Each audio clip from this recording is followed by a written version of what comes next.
भूतिया हवेली की डरावनी रात। मेरा नाम अजय है और यह कहानी मेरे साथ घटी एक खौफनाक रात की है। यह घटना तब की है जब मैं अपने कॉलेज के दोस्तों के साथ एक गांव में घूमने गया था। गांव के पास एक पुरानी हवेली थी जिसके बारे में कहा जाता था कि वहां आत्माएं बसती है। गांव के बुजुर्गों ने हमें चेतावनी दी थी कि हम उस हवेली के पास भी न जाएं, लेकिन हमारी जिज्ञासा हमें वहां खींच ले गई। हवेली का रहस्य। रात के करीब 11 बजे हम 4 दोस्त, मैं, रोहित, विवेक और समीर, टॉर्च और मोबाइल लेकर हवेली की ओर बढ़े। हवेली टूटी फूटी थी, उसकी दीवारों पर दरारें थीं और घनी बेलें उसे अपनी गिरफ्त में लिए हुए थीं।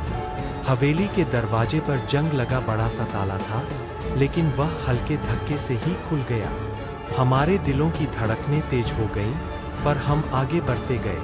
अजीबोगरीब घटनाएं। जैसे ही हम अंदर पहुंचे, ठंडी हवा का एक झोंका हमें महसूस हुआ।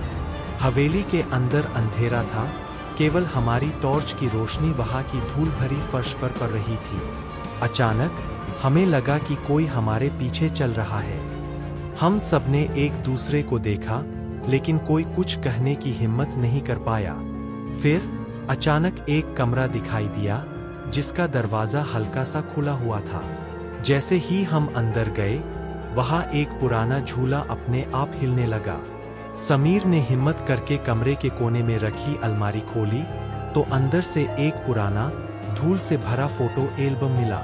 उसमें एक परिवार की तस्वीरें थीं, लेकिन जैसे जैसे हम पन्ने पलटते गए, उनके चेहरे डरावने और विकृत होते गए।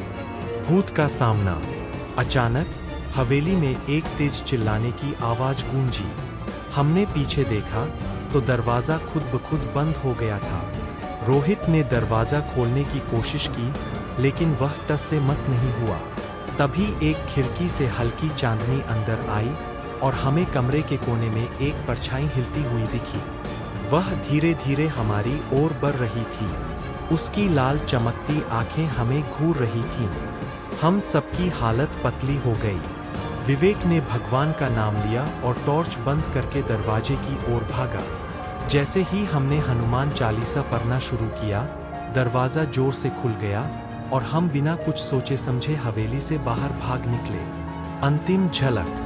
भागते समय मैंने पलटकर हवेली की ओर देखा तो मुझे लगा कि कोई खिड़की से हमें देख रहा था। उसकी आंखें अब भी लाल चमक रही थीं। गांव के बुजुर्गों ने बताया कि वहां रहने वाला परिवार रहस्यमय तरीके से मारा गया था और उनकी आत्माएं अब भी हवेली में भटकती है। उस रात के बाद हम चारों ने कसम खाई कि कभी किसी भूतिया जगह पर जाने की गलती नहीं करेंगे।